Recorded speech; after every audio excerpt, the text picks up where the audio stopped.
নমস্কার বন্ধুরা। আজকে আবার শক্তি দেখালো বিরোধীরা। আজকে আবার দিল্লির রাজপথে নেমে বিরাট একতার পরিচয় দিল বিরোধীরা।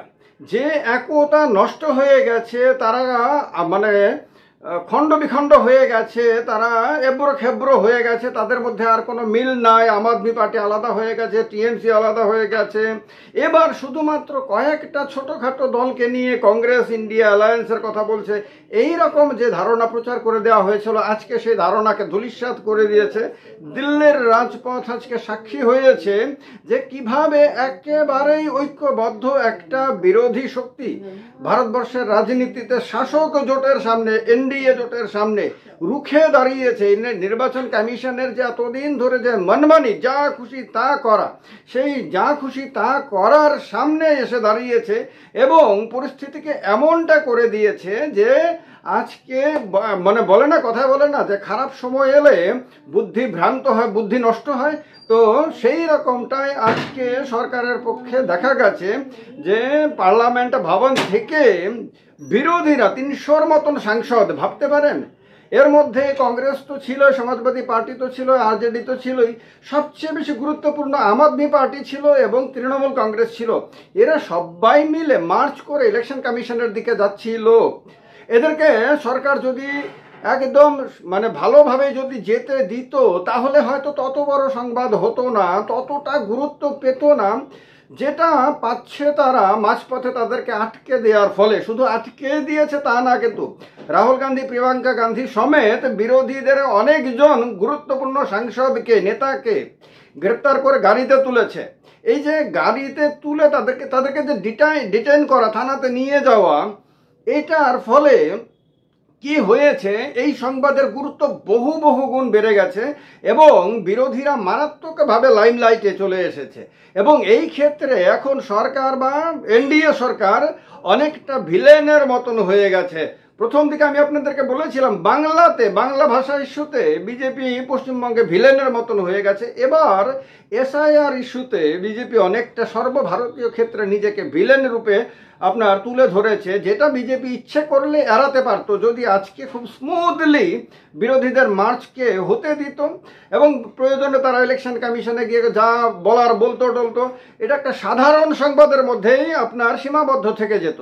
কিন্তু যেই মাত্র বিরোধী সাংসদদের বিশাল বাহিনীকে পুলিশ আটকে দিল, ব্যারিকেড দিয়ে আটকে দিয়ে আপনার তাদেরকে কোনোভাবেই সামনের দিকে যেতে দেবেন না বলে দিল এবং বিরোধীরা ব্যাপকভাবে স্লোগান দিতে শুরু করলো, তারা এখানে ধর্নায় বসে গেল এবং তাদের মধ্যে রাহুল গান্ধী সমেত, মানে ভাবা যায় বিরোধী দলনেতা লোকসভার, তাকে মল্লিকার্জুন খড়গে, তিনি রাজ্যসভার বিরোধী দলনেতা, এই মানে প্রিয়াঙ্কা গান্ধী এই মুহূর্তে প্রমিনেন্ট লিডারদের মধ্যে একজন। তো তাদের সবাইকে ধরে নিয়ে আপনার গাড়িতে তুলে দেওয়া এবং ডিটেইন করা, এর মধ্য দিয়ে পুরো বিষয়টাকে এখন ভারতবর্ষের পুরো দেশের অলিতে গলিতে পর্যন্ত ছড়িয়ে দেওয়ার ব্যবস্থা করে দিল। কারণ বাধ্য হয়ে মিডিয়া ব্যাপকভাবে প্রচার করছে। আজকে সকাল থেকেই আমি দেখছিলাম, ঘুরে ঘুরে সবগুলোই প্রায় টিভি চ্যানেলে দেখছিলাম, তারা বাধ্য ছিল আজকের যে এই র্যালি হবে, সেই র্যালি সম্বন্ধে তারা অগ্রিম সংবাদ করতে এবং ঘন্টার পর ঘন্টা ডিবেট করতে।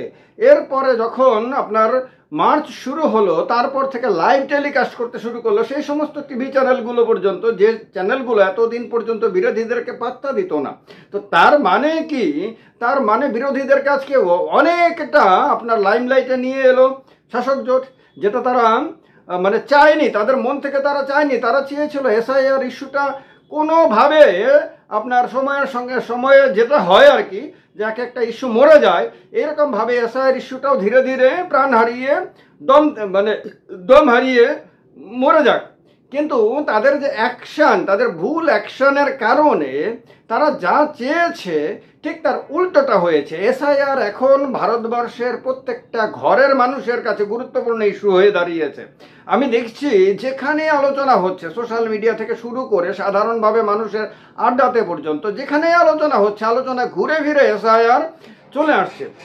এবং এসআইআর ইস্যুতে বিহারে যেভাবে গোলমাল করেছে, অন্যান্য রাজ্যে ভোটার তালিকা যেটা রাহুল গান্ধী দেখিয়ে দিয়েছেন প্রমাণ সহ, আপনার ভোটার তালিকায় গোলমাল করা হয়েছে, বিহারে এসআইআর ব্যাপক গোলমাল করা হয়েছে, ব্যাপক ঘোটালার একের পর এক আপনার আপনার প্রমাণ সহ আপনার সব কিছু সামনে আসছে। এই সমস্ত কিছুর পরে সাধারণ মানুষের মধ্যে একটা কিন্তু বিরাট বড় প্রশ্ন চিহ্ন দেখা দিয়েছে। তারা কিন্তু এখন প্রশ্ন করতে শুরু করেছেন যে ইলেকশন কমিশন ঠিকভাবে যদি কাজ করতো তাহলে এক বাড়িতে 300 ভোটার কিভাবে হয়, এক বাড়িতে 80 ভোটার কিভাবে হয়, এক বাড়িতে 40-46 ভোটার কিভাবে হয়। তারপরে দেখা গেছে যে এক বাড়িতে একজনের নাম আছে তো আরেকজনের নাম নাই, কারণ কোনো ব্যক্তিকে আপনার মৃত ব্যক্তিকে জীবিত দেখিয়ে তার নাম ভোটার তালিকায় দেখিয়ে দেওয়া হয়েছে। আপনার এসআইআর এর পরে কিভাবে একটি রাজ্যের উপমুখ্যমন্ত্রীর নামে দুটি এপিক কার্ড হতে পারে, কিভাবে দুটো আলাদা আলাদা জেলা, আলাদা আলাদা বিধানসভা কেন্দ্রের আলাদা আলাদা পোলিং স্টেশনে একজন উপমুখ্যমন্ত্রী একটি রাজ্যের তার নাম কিভাবে লিপিবদ্ধ হতে পারে। তার মানে এসআইআর ঠিকভাবে করছে না। তাছাড়া তার মানে হলো ইলেকশন কমিশন একটা বিরাট মানে বাজে উদ্দেশ্য নিয়ে, অসৎ উদ্দেশ্য নিয়ে, মানে তার যেটা করার উচিত সেটা না করে তার যেটা করা উচিত না সেটা করছে। আর এর ফলেই বিভিন্ন আপনার ঘোটালাগুলো সামনে আসছে। ফলে সাধারণ মানুষের মধ্যে কিন্তু এসআইআর নিয়ে অনেক প্রশ্ন দেখা দিয়েছে। এর মধ্যে রয়েছে আপনার সুপ্রিম কোর্টের শুনানি হবে, সে নিয়ে আলাদা করে আলোচনা করব আপনাদের সঙ্গে। কিন্তু আজকের যে ঘটনাটা হয়েছে, আজকে আপনার রাজ্যে রাজ্যে হয়তো এরপরে আপনার বিরোধীরা আন্দোলন শুরু করে দেবে। এখন আজকের ঘটনার ফলে কয়েকটা জিনিস পরিষ্কার। এক তো হলো বিরোধীরা এতদিন ধরে আপনার সংসদের সামনে দাঁড়িয়ে আন্দোলন করছিল, তাছাড়া আপনার দেখা যাচ্ছিল প্রেস কনফারেন্স করে পাওয়ার পয়েন্ট প্রেজেন্টেশন দিয়ে আপনার বিভিন্ন ঘোটালার কথা তুলে ধরছিল। এখন আজকে ময়দানে নামলো। তাছাড়া যে সমস্ত বিরোধী দলগুলো এতদিন পর্যন্ত চুপচাপ, মানে তারা একটু ইন্ডিয়া জোট থেকে আলাদা ছিল এবং যার ফলে এনডিএ উৎসাহিত ছিল, বিশেষ করে বিজেপি উৎসাহিত ছিল যে ইন্ডিয়া জোট ভেঙে গেছে, তাদের মধ্যে আর বনিবনা নেই এবং তারা আর ঐক্যবদ্ধভাবে আন্দোলন করতে পারবে না। আজকে সেটাও ধূলিসাৎ হয়ে গেছে। আজকে আম আদমি পার্টি, টিএমসি সহকারে সবগুলো রাজনৈতিক দল, সবগুলো বিরোধী দল আজকে ঐক্যবদ্ধ হয়ে মাঠে নেমেছে, তারা রাস্তায় নেমে আপনার রাজপথে হেঁটে আপনার বিক্ষোভ দেখিয়েছে। যে ধরনের বিক্ষোভটা সাধারণত আপনার প্রদেশ স্তরে দেখা যায়, রাজ্য স্তরে দেখা যায়, যে রাজ্য স্তরে নেতারা কর্মীরা একসাথে গিয়ে কোনো একটা মার্চ করছে, সেখানে পুলিশ তাদেরকে ব্যারিকেড দিয়ে আটকে দিচ্ছে, সেখানে তারা ধস্তাধস্তি করছে, সেখানে তারা ব্যারিকেড টপকে গিয়ে তারপরে পরের ব্যারিকেড পর্যন্ত যাচ্ছে, এরকম নানান কিছু দেখা যায় রাজ্য স্তরে।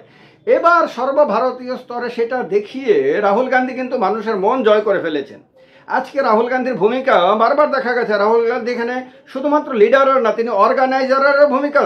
প্রোগ্রাম যখন শুরু হচ্ছিল তার আগে প্রত্যেকটা খুঁটিনাটি বিষয়ের দিকে রাহুল গান্ধী নিজে গিয়ে ব্যক্তিগতভাবে আগ্রহ সহকারে অন্যদের সঙ্গে কথা বলে, কোনো ইগো অহংকার না রেখে সহজ সরলভাবে তিনি তদারকি করছিলেন।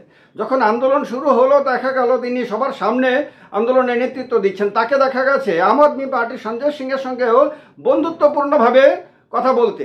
তো এই সমস্ত কিছু, তারপরে যখন দেখা গেল টিএমসির একজন আপনার এমপি মানে অসুস্থ হয়ে রাজপথে পড়ে গেলেন, তখন রাহুল গান্ধী গাড়ি থেকে, বাস থেকে নেমে এসে তাকে অন্যদের সহযোগিতা তুলে নিয়ে তাকে গাড়িতে বসিয়ে দিলেন, তার মানে চিকিৎসার জন্য তাকে যেখানে পাঠানোর সেখানে তার ব্যবস্থা করলেন। এই সমস্ত যে ভূমিকা, সেই ভূমিকা কিন্তু এখন রাহুল গান্ধী মানে মানে পাবলিককে দেখিয়ে দিচ্ছেন এবং তার ফলে তার মধ্যে যে একটা সহজ সরল একটা আপনার ইমেজ তৈরি হয়েছে, সেই ইমেজটা কিন্তু দেশের সর্ব অংশের মানুষের মনের মধ্যে দাগ কাটছে।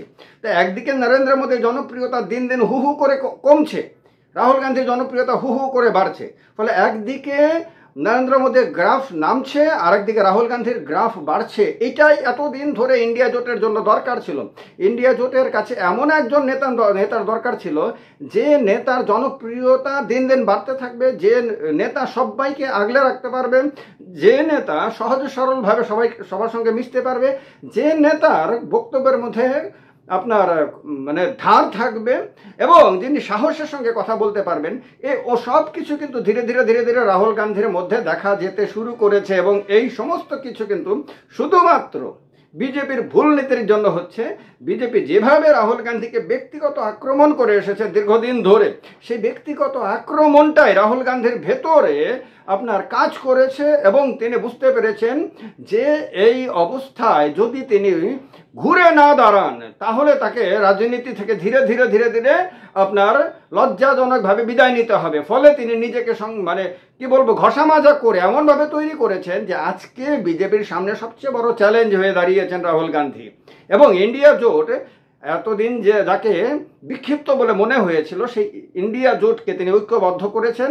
আর আজকে তার ঐক্যবদ্ধ চেহারা কিন্তু দিল্লির রাজপথ শুধু দেখেছে তা না, কিন্তু আজকে সোশ্যাল মিডিয়ার দৌলতে, টিভি চ্যানেলগুলোর দৌলতে সারা ভারতবর্ষের মানুষ দেখছে।